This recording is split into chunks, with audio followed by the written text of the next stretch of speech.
Please be advised we are speaking in our own individual capacities and not representing any companies we may work for. We are not your lawyers, and any information given during this podcast does not constitute as legal advice and is for entertainment and educational purposes only. Enjoy the episode.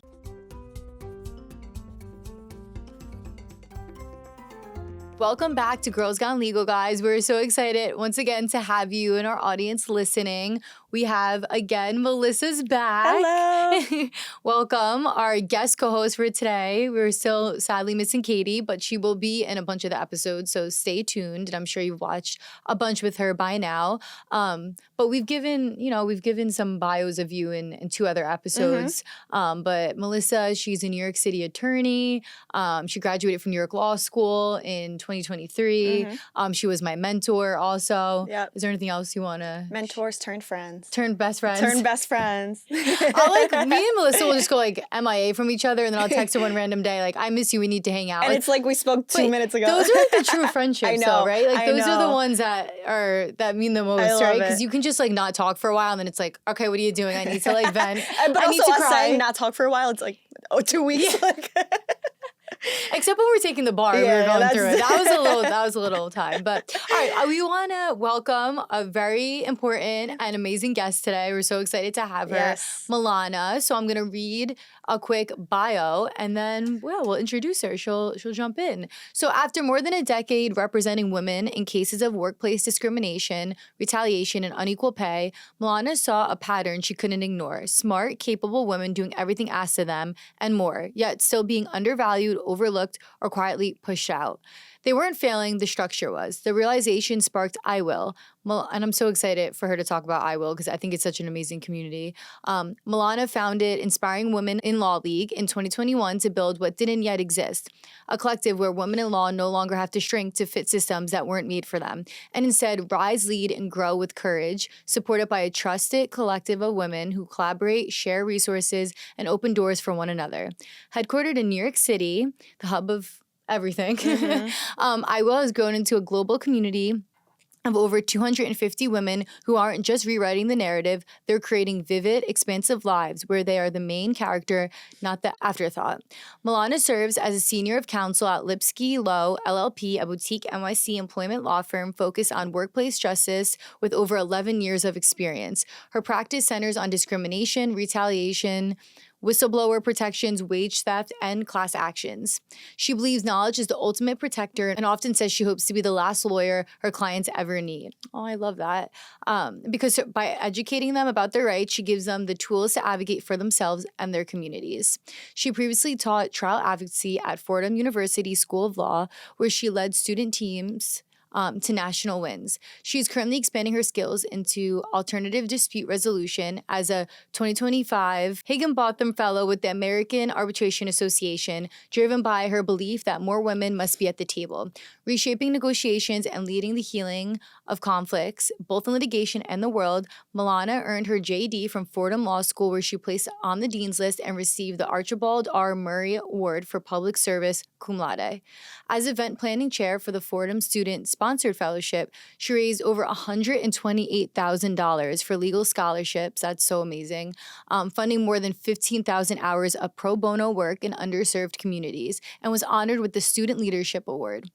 Milana's life and work are guided by a commitment to hope, belief, and light, a refusal to accept that things must stay as they are. She often signs off with the phrase, "to the light," which inspired IWILL's logo, the symbol of the sun, because she believes even one act of courage and hope has the power to create clarity and light where there was once only chaos and darkness. She believes individual choices and actions matter, and when multiplied by the power of community, they become a movement. So that was an extremely, extremely powerful bio, and we are so excited to welcome Milana.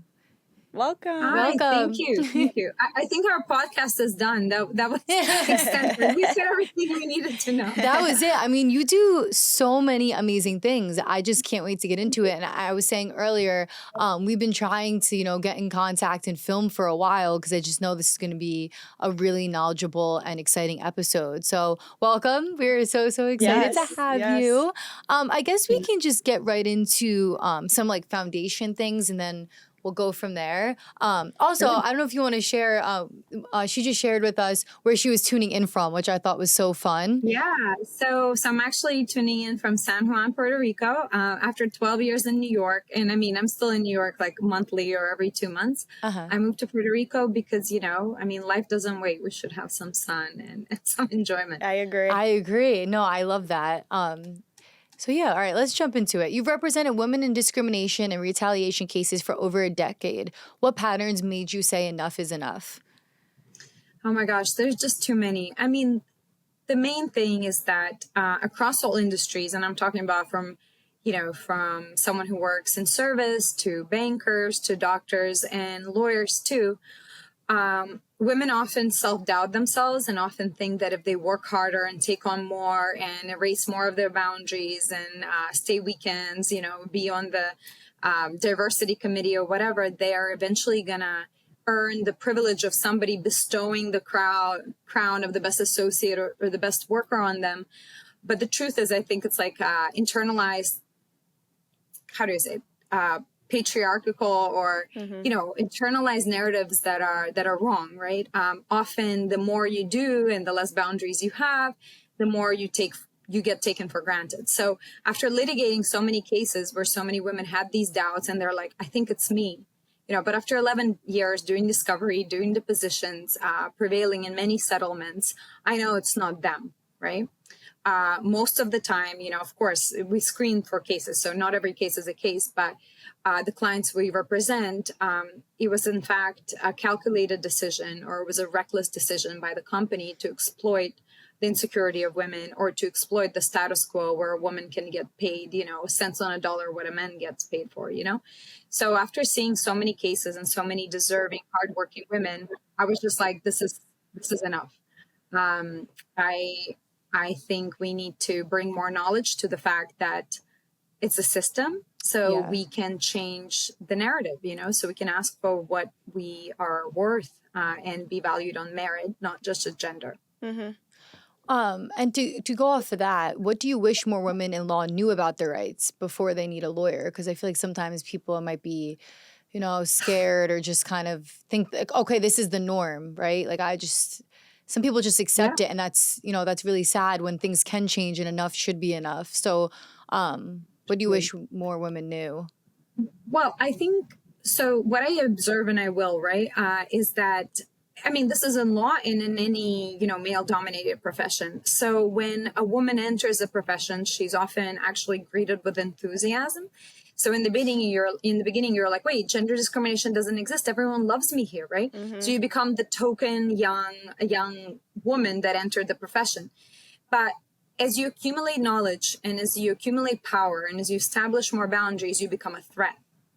So I wish women knew early on to safeguard into not falling into these patterns, and I kind of classify these patterns. I call it like either girlfriend or daughter pattern, right?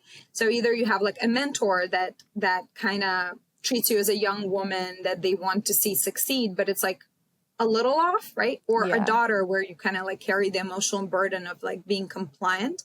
And it's very subtle, right? But for sure, it's not neutral and clear professional vibes that men get, right? It's not peer to peer. Like, you may be less senior, you may know less at your work because you just started, but ultimately you're the same and they don't want anything from you, right? Women get like the extra plus of these burdens that they have to emotionally process or work with or serve. So I wish they knew going into it that these things are actually eventually they do devolve most of the time to being something toxic. So they would screen for environments that are doing that and have better boundaries and not buy into it. Because if your mind gets screwed up, you're like, oh, this is the norm. If you internalize it and you think it's the norm, it's much, much harder to establish yourself professionally later when you realize what's happening. I really like what you said about how often women feel the need to take on more responsibility and you feel like you can't say no to things and it's always taking on more to prove yourself. And I rarely ever see women getting the recognition for taking on all that extra responsibility. Of course. It's like the gaslighting thing, like, oh, you guys are maternal. You guys you like taking care of people. And work is work. like serving coffee or doing marketing for a firm or taking care of like outbursts of senior men or, you know, male associates not being able to deal with their emotions, you know, and being like the equilibrium in the office, that is work. That is work, but they don't say work. They're like, oh, you know, women are just the glue to our society, to our company, right? But nobody really rewards or pay for that. And sometimes, in fact, I've seen cases, you know, my cases where they would say, well, you know, we didn't give her the bonus because she spent too much time on the internal, you know, on socializing. Meanwhile, the socializing is what kept the company going. Right. So sometimes you actually get penalized for doing the free labor because they say you weren't focused on work. Meanwhile, that is part of the job, You're boosting bringing the in morale. clients. Yeah. Literally. Yeah. Yeah. No, that is definitely part of it. I mean, everyone brings different things to the table, and that's what's so amazing, right? And I just, it's sad that things get so like structured into like a certain way. And we were just talking about this earlier, but there's still a lot of growth that needs to be done. Yeah. But I've been seeing a little more, and I'm hoping a little more at like, you know, with women, like Yeah. our law school. Yeah. I know when I started law school, it was more female than male. Oh, yeah. Yeah. Yeah. Law school, I it was, yeah. But New York law. by very little, maybe by like 5%. Was it? I Yeah. can't remember the percentage. Yeah. I just remember that when I But started still, it's law a school in start and it's 2021, something. it was, Yeah. I was like, oh, wow, that's amazing. Well, nationally, that's correct. Nationally, on average, more women are graduating law school than men. But the numbers of equity partnership or partnership, like that are managing partners I or believe partners that. that actually like matter, right, is still in single digits. So that number hasn't changed. I mean, it depends on which statistics you look, because obviously there's different statistics for different states. So, Yeah. you know, but overall, that hasn't really progressed. So yes, there are more women coming in, Yes. but how many women are actually getting what they deserve? You know, I think, so IWILL is currently working on a book that that's will feature several of amazing. our members, women in law, each like a chapter per woman. So we will actually include some of the statistics. But for this book, like maybe 6 months ago, so I forget exactly, we were looking at ABA national statistics, and it was like the top earners of lawyers are all men.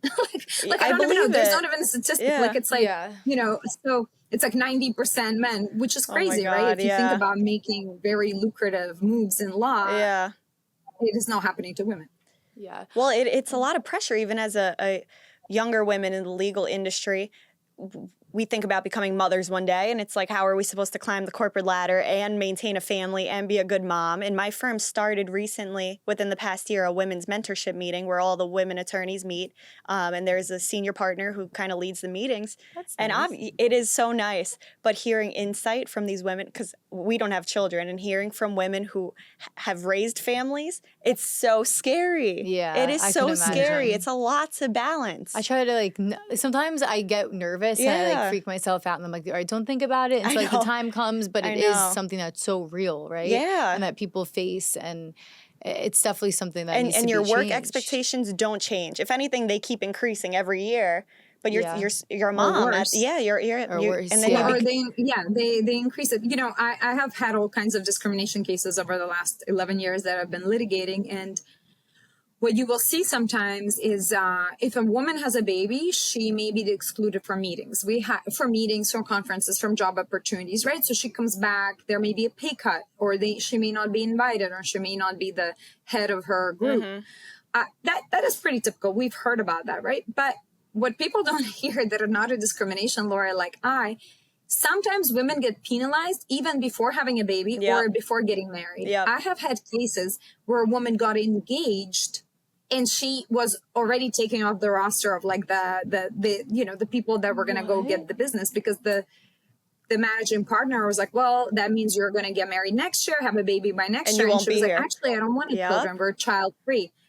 And they were like, we don't believe you. Yeah. So you can't go to the London conference, you know?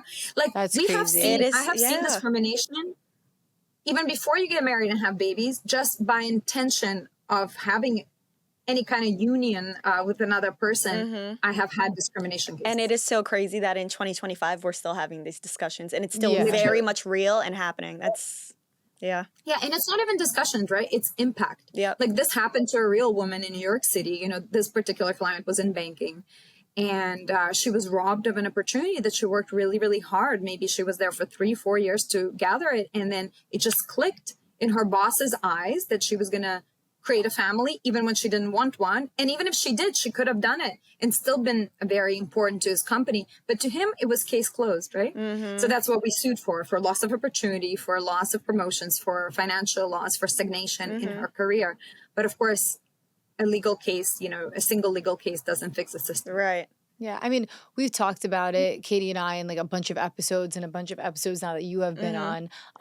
You know, we really advocate for like just you can be a lawyer and be in the legal profession and still do a million other things that you love as long as you can hustle and you're you know, you keep yourself organized and you stay on track.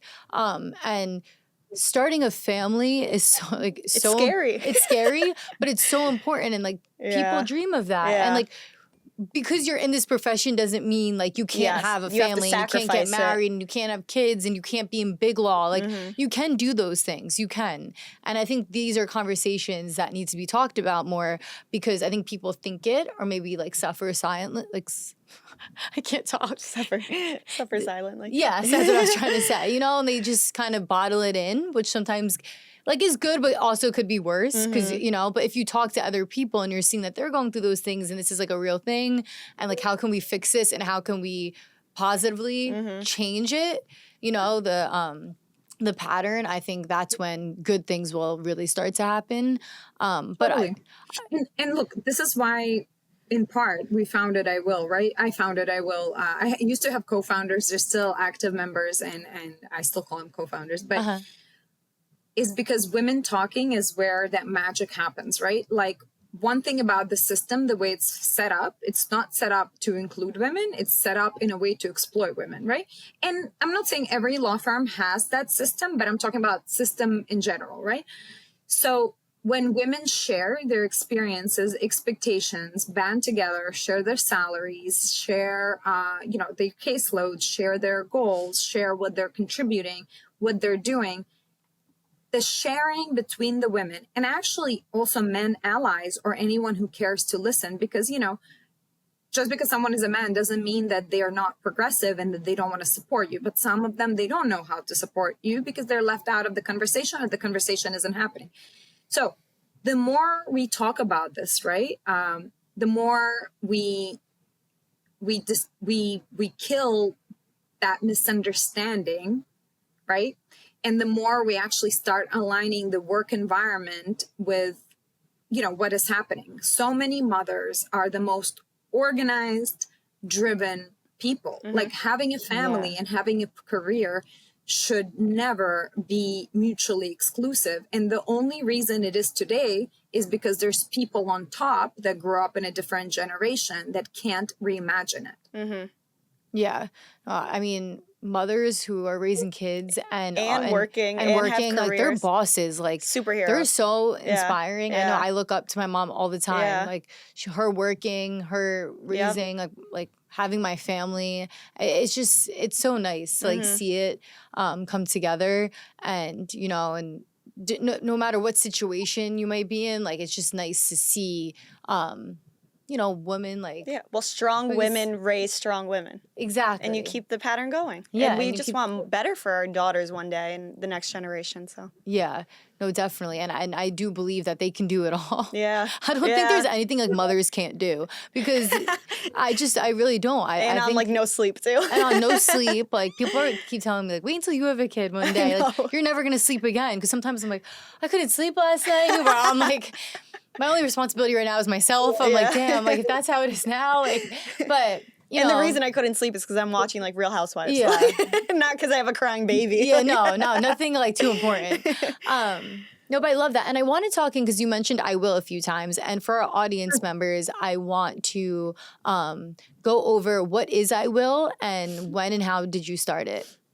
Yeah, sure. So IWILL, you know, the acronym stands for Inspiring Women in Law League. And I started it in 2021. It was by accident, really. During the pandemic, I had several I don't know, friends, colleagues, women in law that I knew. Some of them were from Fordham and others from just being in New York City. And, obviously a lot of like the city lights died down, the art galleries, the parties, there was a vacuum in the social life. So when New York City stopped making our lives amazing, it was very clear that being a lawyer woman during a stressful time for everybody was incredibly hard and incredibly grueling. And I started having these conversations. And, for the record, I was about 7 years out. And, somebody else was 15 years out. One of us had her own law firm. Another one was a partner. I was like a senior associate. And then we had just a starting associate as well. So I was talking to these women. They didn't know each other.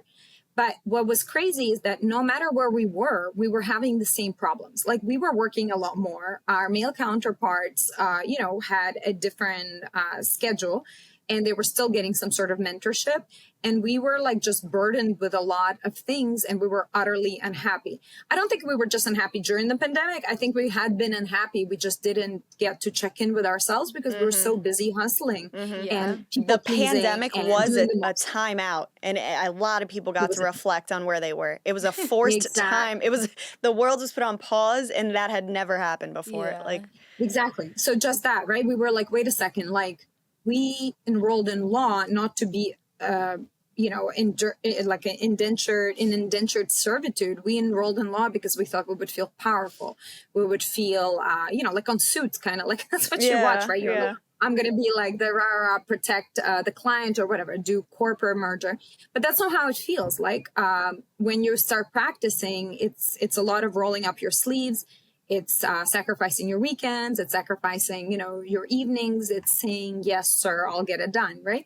So when we started talking and I was like, wait a second, this doesn't sound correct. Because I also had like a counterpart associate who was in my firm who was like 3 years younger, who had full weekends and who signed off at 6, right? And I had different expectations, right?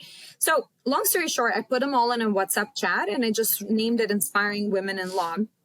And I said, guys, we should talk to each other because there's no way that 4 of us, and one of us was in Florida, are having the same experience. And we're so burnt out on law when we're in different places in our careers. So we started exchanging, and everything we said, each one of us could relate to. And every problem one of us had, we all had it. So all of a sudden it was validating. So then they're like, oh my God, I have to add my girlfriend. So they added their girlfriends, I added my girlfriends, more and more people. And then before we knew it, we were like 50 people.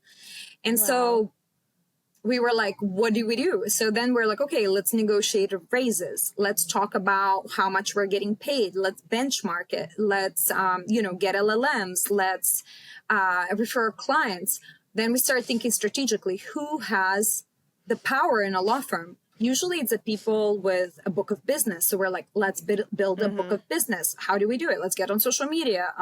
Let's get advertising. Let's tap in communities. What kind of cases do you do? Where are your clients? Who's your ideal client? So we started discussing all of this. We started thinking of law not as a service and not being like an employee attorney. We were like, even if you're an employee attorney, what do you have to do to become a law firm owner or a partner? So we started thinking like partners and growing our books of business to gain leverage, to gain money, to gain a say in our firms. And so in the first 2-3 years, it was just like a group chat that eventually was like 75 people. And then we saw a bunch of good results. And finally, people were like, dude, why is this like a free initiative? Why isn't it more formal? People need to know about it. So in September 2023, we opened to the public. And then last November, we finally became a paid membership because now we have a team, we do more things. And we obviously, that takes resources and staff. So, and now we're 250 people. And awesome. I hope next year, we'll continue growing. And accomplishments are many, we have had people co-counsel, do cases together, work together, hire. Clients are referred every day. And most of all, we have a lot of fun. We travel together. We have a lot of events in New York as well. I'm going to ask some of the detailed questions for the audience members. How much is it to be a member? And is it yearly? Is it monthly? Yeah, so it's yearly. Currently, law students are free. So if Okay. anyone is Awesome. free, and anyone on maternity leave, disability leave, or looking for a job is also free, because we want to make it accessible. And then we have different tiers. It starts at $365 a year for like a basic tier, and goes up to like $1,500 if you want like super a lot of access to, just to the mentors and whatever. But I think the medium tier is about $650 a year. But again, all tiers have what people need. I think all of them are good for whatever season in life you're in. Yeah, definitely. And can you be anywhere and apply to be like, does it matter? Do you have to be in New York? Can you be in California? Yeah, totally. So we're currently in 17 states. Wow. With different amount of people, so California and Florida, and obviously the tri-state area has the most. But then we have like people in Nevada, someone in Arizona, one in Texas, one in, I don't know, like Alaska. We also have had people apply from Ghana, Belgium, Italy, that's amazing. and random, like Colombia, random places, just not random, international places, just because Yeah. what we're saying resonates with women in all fields, in all Right, places. of course.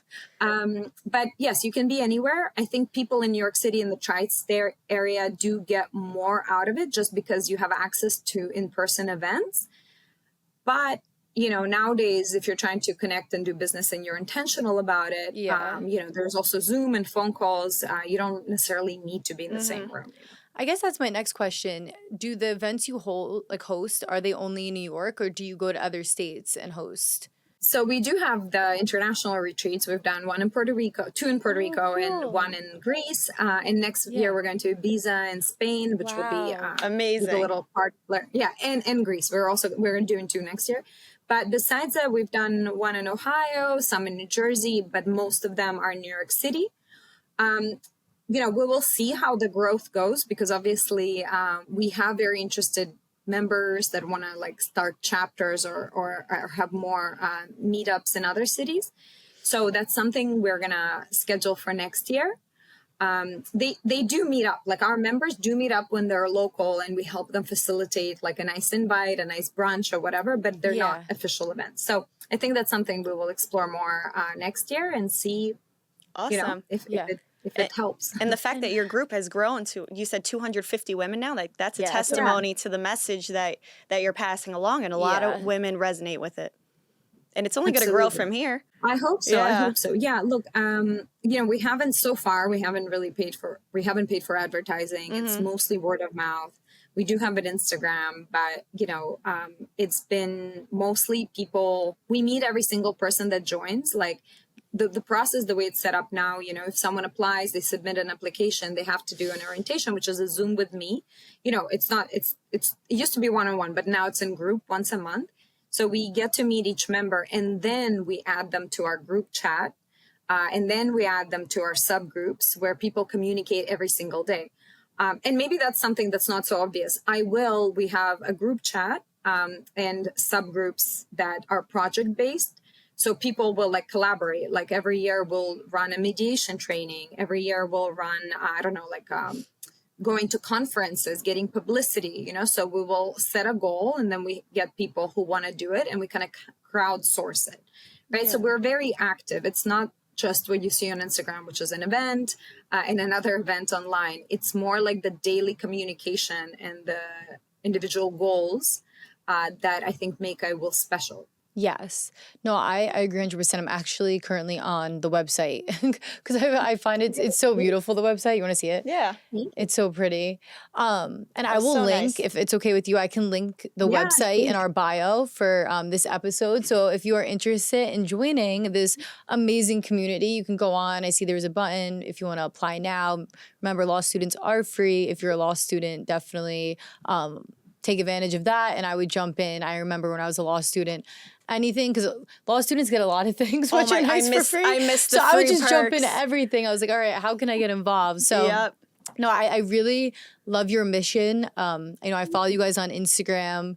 Very interested in what you guys are doing. I think it's great to have like these retreats. And not so serious like networking too. Obviously in like the legal career, it's nice to like have those serious like networking like events and stuff.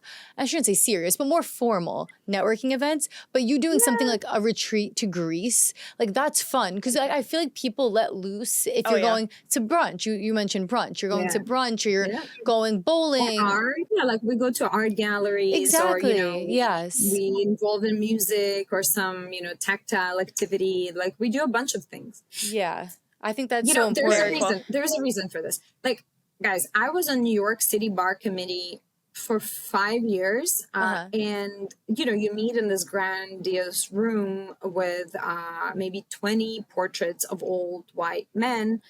And the environment structures you, like it's very proper. You feel very wonderful that you've reached this point. You're in a committee in New York City Bar, fantastic for women's advancement. But the conversations, they're still... you still get to wear the mask of this impenetrable, how do I say it, professionalism. And you're supposed to know everything, and you're supposed to not have feelings or bad days or children or pets or interests or hobbies or love for music or love for fashion or having, a second passion or a second career. So in 5 years, I had these conversations that were, even though the women themselves were amazing, but legitimately, I don't know that I left with a single friend.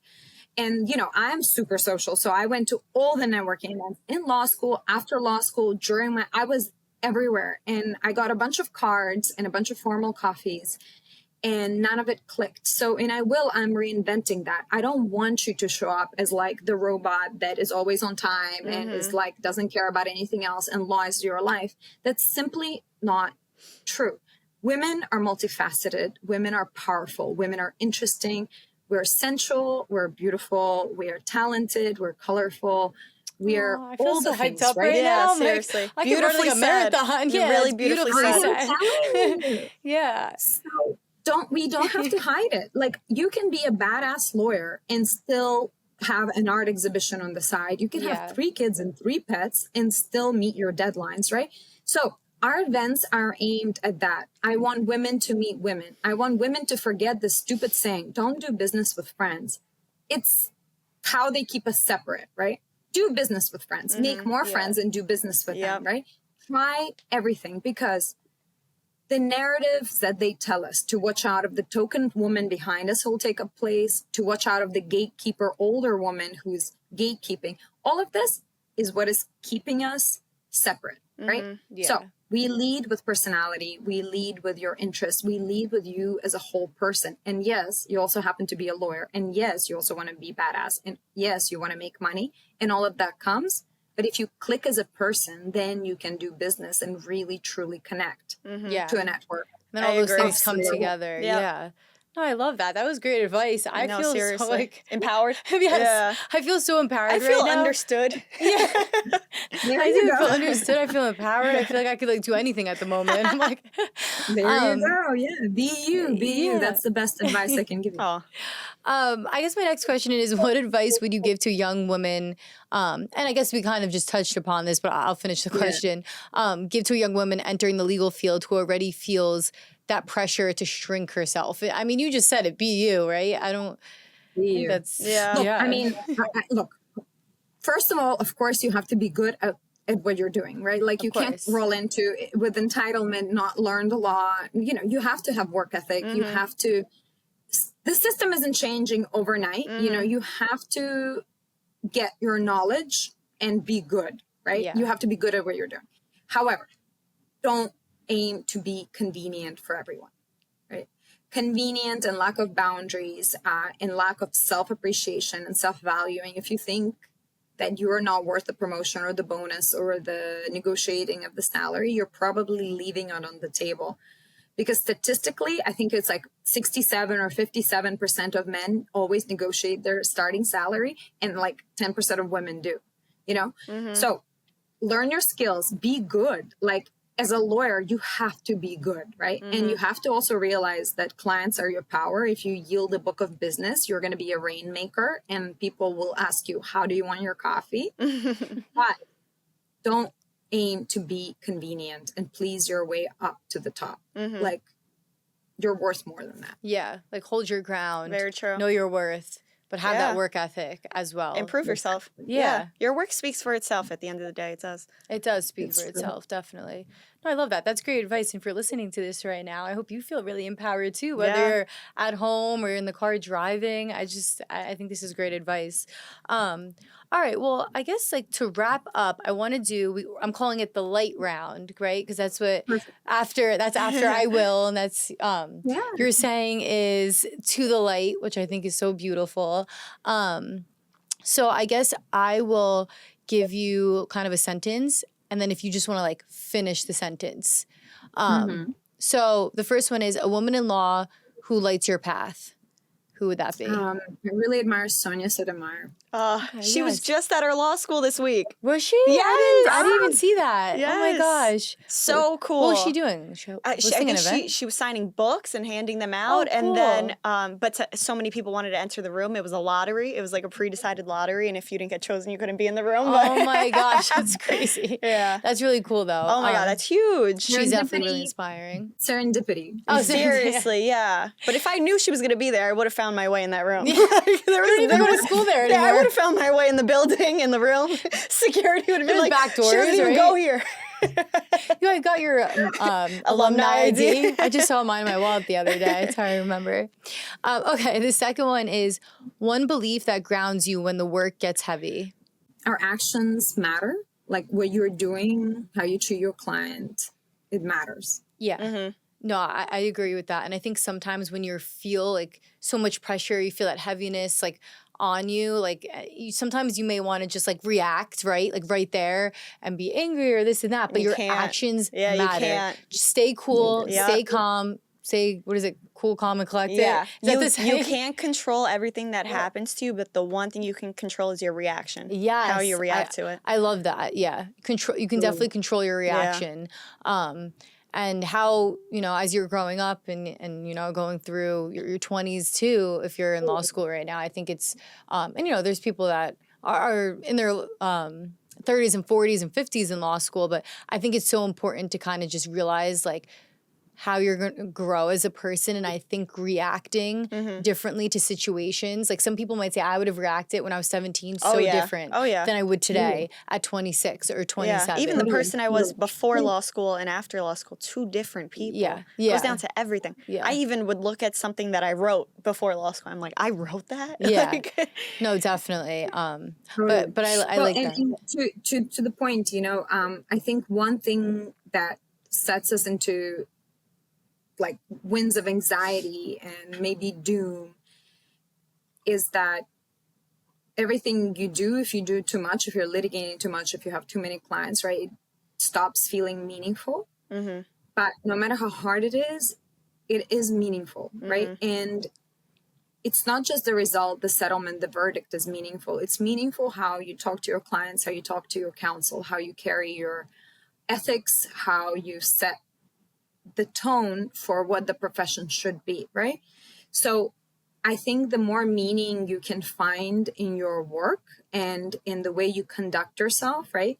And you realize that it's like a butterfly effect. It does affect other people, right? Like when I started litigating, and sometimes I still litigate around the same lawyers, opposing counsel that were nasty. They were nasty. They played dirty. They know this doesn't get a rise out of me. I don't care. I will always take the high road. I will always talk about the client's best interest. I will always approach settlement or whatever it is they need 10 times because I am there to make it fucking happen. Excuse me.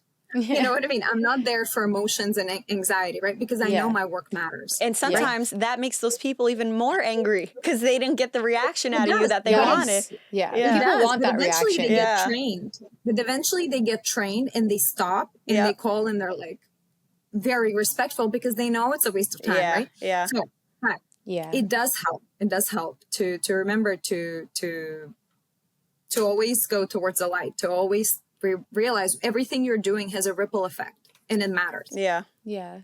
No, I resonate with that. I agree. Definitely. Thank you. All right.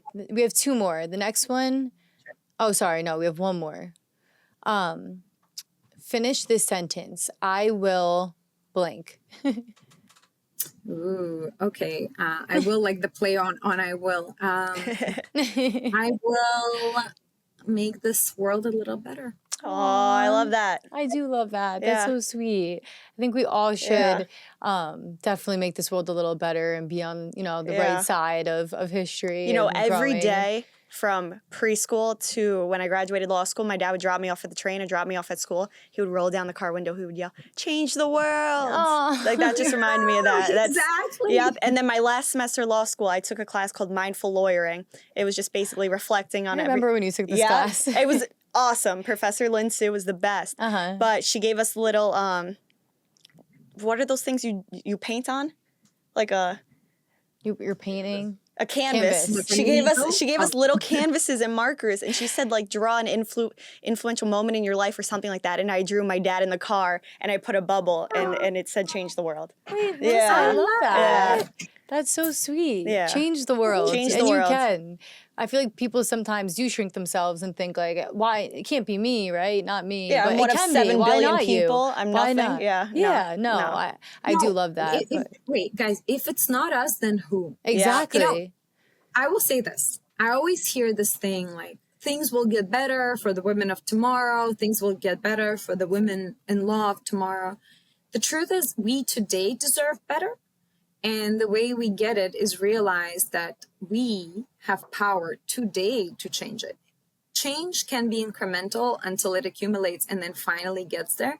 But the more of us wake up to the idea that, again, talking to other women, talking to other allies, and having the aim to make it better for us today, sure, for the generation in the future, and leaving the world today better than you found it this morning, right? Yeah. This is where change begins. I agree. That's No, I agree. Yeah. I love that. And that will definitely stick with me. Change begins now and it begins with you because we all need to come together, right? Because if not us, then who? I agree. I really like that saying. But thank you so much. Yeah, I think that's all the thank you for questions we joining had. us. I love this episode. Yeah. I think it was so inspiring. I definitely feel empowered right now. Yeah. And hope the audience listening, you feel great as well from listening. Yeah, I think you're an advocate for so many great things that the world needs to see. So thank you for everything you do. Much, guys. Thank It was you. so lovely to talk to you. And I hope you Yes. join IWILL or Yeah. come to our soiree. We're having it on like November 8th in New York City. You should come to our party. Yeah, thank you. Amazing. Yeah. Yes, definitely. I'll reach out to you. And if you are interested in joining IWILL, I will link the website. I will. I will. If you're interested in I will link the website below in the bio. Also, check out the Instagram. It is amazing. You can see all the amazing things they are doing. And So- I will join. and I will join. Yes. I will. Thank you Thank so you. much. Bye. I appreciate it. Have a good one. Bye. You too.